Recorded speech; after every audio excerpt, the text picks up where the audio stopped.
Pues no lo sé, espero que sea una obra del Señor. Cuando murió Carmen en julio del 16, pues claro, era la primera vez que ocurría esto, o sea, de pensar que Carmen se pudiera empezar con ella un proceso de beatificación y canonización. Entonces yo había estado un poco investigando otras causas y había leído bastante, y como Kiko y Padre Mario, que entonces son los que quedaron del equipo internacional, ellos solos, yo esperé un par de meses. Y creo que fue en septiembre, octubre del 16, le dije a Kiko y a Mario, oye, ¿no habéis pensado de empezar a recopilar documentación sobre Carmen, sobre que se podría hacer esto? Dice, bueno, pues sí. Dice, bueno, ¿tú sabes hacerlo? Digo, no, yo empiezo a hacer. Y empezamos en octubre del 16, del año 16, a empezar a ver todos los archivos que teníamos, todas las intervenciones, las catequesis que Carmen había dado. Resulta que en la casa donde ella vivía, que es de una hermana de Carmen, que ya murió también, arriba de un armario tenía una maleta llena de escritos y de agendas, pero desde el año 50 y 60. Entonces, pues las teníamos allí y empezamos a abrirlas y a transcribirlas.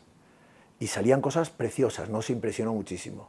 Sobre todo un aspecto que fue para nosotros novedoso, incluso para el mismo Kiko, porque de Carmen conocíamos pues, su aspecto externo.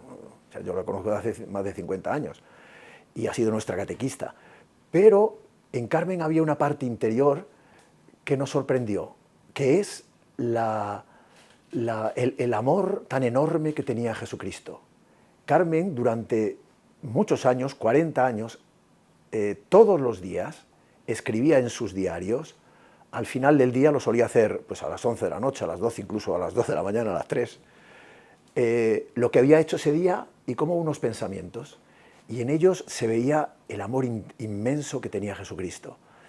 Le llama el amado, querido, te amo, ayúdame. O sea que parecía el mismo lenguaje que después vemos escrito en los Salmos, por ejemplo, estos gritos de angustia o de petición de ayuda al Señor, aparecían con las palabras de Carmen. De que había una profundidad espiritual, sí, que sabíamos que estaba, pero ahí estaba reflejado, porque hasta entonces Carmen no había enseñado esos diarios a ninguno, los tenía allí metiditos y no se lo había enseñado a ninguno. Cómo la vida de Carmen ha estado traspasada por el amor enorme a Jesucristo primero, a la Iglesia. Ha sido una defensora de la Iglesia, un amor que tenía a los papas, a todos, sobre todo, pues claro, ha sido 20 muchos años a San Juan Pablo II, pero a Benedicto XVI, a todos. Y después también un amor a la evangelización. Ella, que es de un pueblecito de Soria, que es de Olvega, pero estudió en Tudela. Se acuerda, y eso está escrito, de pequeñita, como en el colegio de las niñas, entonces había colegio de niñas y colegio de niños.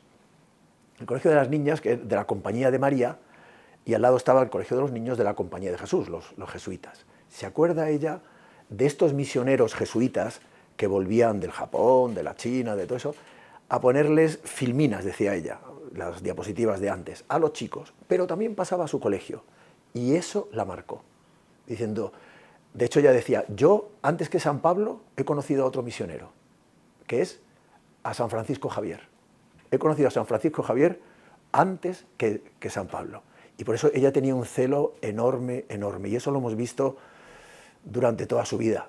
Se ha preocupado de nosotros como catequistas, conocía la vida de cientos y cientos de personas, de las comunidades que ellos catequizaron, de las familias misioneras, de los presbíteros.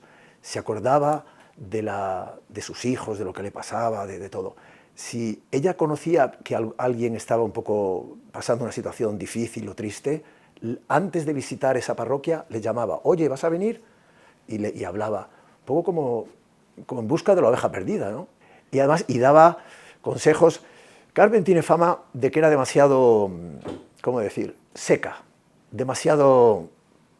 Pero es que aparte que los castellanos, por lo visto, los de esa, y los de la familia son así. Pero en el fondo decía la verdad, y la verdad sin hojas, sin adornos. Y la verdad muchas veces sin hojas nos toca dentro y nos hace un poquito de... Pero es la verdad. a mí personalmente y a otras personas nos ha dicho esto, que al principio te deja mal o te deja diciendo, y esto, pero después es verdad. Y esto lo ha hecho con Kiko también, ¿eh? Con Kiko. Ella llamaba la atención a Kiko, Sí, a veces incluso públicamente. Como que muchas veces públicamente, y delante de un obispo, delante de todo. Y ella decía, y Kiko lo dice, Carmen nunca me ha adulado, nunca me ha adulado. Y eso se le estoy agradecido. Kiko, por ejemplo, podía hacer una catequesis delante de 100.000 jóvenes o delante de una multitud y hacía una catequesis preciosa, porque Kiko es un artista y tiene un don catequético del espíritu, que en el fondo después esto también Carmen era un poco artífice de esto, porque Carmen es la que leía y le decía, Kiko, me parece que en esta próxima reunión podemos hablar de esto. Ella preparaba unos libros, le decía unas cuantas cositas, le pasaba incluso algún libro escrito, subrayado en rojo, que ponía, léetelo. Y con estas cositas Kiko arquitectaba, hacía una catequesis preciosa, estupenda. Y Carmen lo veía. Pero sin embargo, al acabar la catequesis, Kiko le decía, ¿cómo ha ido? ¿Cómo ha ido? Fatal, lo has hecho muy mal. Y sin embargo, después ponía en su diario, el Espíritu Santo ha pasado hoy. O el Espíritu Santo ha movido. Y Kiko dice que esto lo hacía para que no se engriera. Es fundadores o iniciadores. Ha habido pocos, un hombre y mujer, que no están casados, que han estado juntos. Pero yo pienso que el Señor lo ha hecho muy bien, porque se han complementado. Carmen estudió químicas, como también en la universidad, aquí Complutense, entonces se llama Universidad Central de Madrid. Kiko ha hecho Bellas Artes y se han complementado. Carmen buscaba ser misionera. Entró en un instituto misionero durante 8 años, pero se le quedó como pequeño, quería ya más. Kiko, sin embargo, tenía lo del anunciar el evangelio a los pobres. Él estaba impresionado del sufrimiento de los inocentes. ¿Por qué sufren la gente? ¿Por qué gente? Él dice desde su casa al colegio, subía todos los días y en invierno había un señor en la esquina de no sé qué calle pidiendo limosna y él decía, ¿y por qué ese señor está ahí? El sufrimiento. Por eso llegó un momento donde dice, yo quiero encontrarme con Jesucristo. ¿Y cómo hizo esto? Él, que era una familia acomodada, dejó todo y se fue a vivir al sur de Madrid, a una zona al sur de Vallecas, lo que era antes Palomeras, y allí se fue a vivir. Si existe Jesucristo, aquí está. No fue ni a enseñar a leer, ni a hacer acción social, sino a ver a Jesucristo, a encontrarme con Jesucristo. Ni a predicar el Evangelio, ni siquiera. Carmen había hecho otras experiencias con pobres, había trabajado en Barcelona y en Valencia, con personas, con mujeres, y les había dado, bueno, total que el Señor los puso juntos. Y ahí empezó algo maravilloso, que es que la palabra de Dios, leída en comunidad, tiene una fuerza enorme. La palabra de Dios y la oración es como la respiración de nuestra alma. Nosotros, para vivir como personas, necesitamos el aire. Y para vivir como cristianos, ¿qué necesitamos? ¿Solamente conocer a Jesucristo de oídas? No, necesitamos vivir cada día unidos a Jesucristo, con la oración. Y esto, yo veo que esta unión de finalidades se puso así. Pero Carmen dice una cosa, siempre lo ha dicho. Dice, sí, pero bueno, pero Carmen estaba tan unida a la iglesia que le faltaba todavía, porque eso era en una chabola. Hacían reuniones en una chabola, gitanos, quinques, allí. Venía un cura de vez en cuando, les celebraba pero a Carmen le faltaba todavía el sello de la iglesia, de la jerarquía de la iglesia. Y llegó un momento en el año 65 que las barracas que había allí en Palomeras estaban construidas ilegalmente, claro, en parcelas así sin ninguna autorización. Y entonces el gobierno de entonces iba a destruirlas. Y llegó el día, el 28 de agosto. Hay unas cartas de un mes antes diciendo de la Guardia Civil, vamos a destruir todas las chabolas. Y Carmen, cuando llegó esa, dijo, primero destruyan la mía, no la de estas familias que tienen niños. Y tiraron primero la de Carmen. Pero al tiempo, Kiko llamó al arzobispo, don Casimiro Morcillo, le llamó por teléfono, venga, por favor, ¿qué tal? Una cosa inédita. Pues don Casimiro, señor arzobispo, miembro del Consejo del Reino, en aquel entonces que había poder todavía, el Consejo del Reino, se presentó con sus 600 allí en las chabolas. Y dijo a los guardias, detengan la esta. Y allí se detuvo. Y Carmen dice, desde ese día que yo vi al arzobispo, porque después el arzobispo fue a la barraca, a la chabola de Kiko, estuvieron cantando, estuvieron ahí unas fotos preciosas, y le contó: ¿qué hacéis aquí? El arzobispo vio cómo dormía aquí en un colchón en el suelo lleno de... Y dice: ¿estáis aquí? Y empezaron... Y el arzobispo se dio cuenta de que aquí había algo más. Aquí había no solamente uno loco que se había metido ni una... Y Carmen dice: desde aquel día yo empecé a colaborar en serio con Kiko.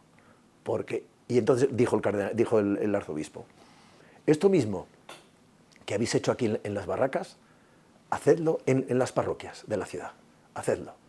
Y a través de un cura empezaron en la parroquia de Pío XII, de Argüelles.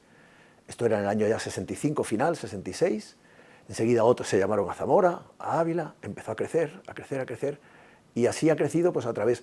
Llegó un momento en donde Kiko y Carmen, siempre con un presbítero, y siempre ha sido una colaboración, como decía Carmen, una colaboración sufrida, porque estaban de acuerdo los dos. Los dos sabían que la única forma era predicar el Evangelio, pero de formas distintas. Y este sufrimiento en la evangelización lleva fruto. Siempre un sufrimiento, igual que cuando una mujer da luz y sufre, después viene la alegría de un hijo. El sufrimiento siempre unido, el sufrimiento de la cruz de Cristo nos ha traído a nosotros la salvación. Siempre Dios adorna con un pequeño lazo, que es el sufrimiento, a los actos. La resurrección de Jesucristo viene a través de la muerte. Kiko, muy bien, 87 años, joven con 87 años cumplidos. Y años ya muy gastados, muy gastados. Pero sigue viajando. Sí, sigue viajando, está aquí en Madrid, está en Roma, va a Israel, tal. Está mucho más justito, está así, camina, pero está como un jabato. Sí, tiene las reuniones, está horas y horas y horas.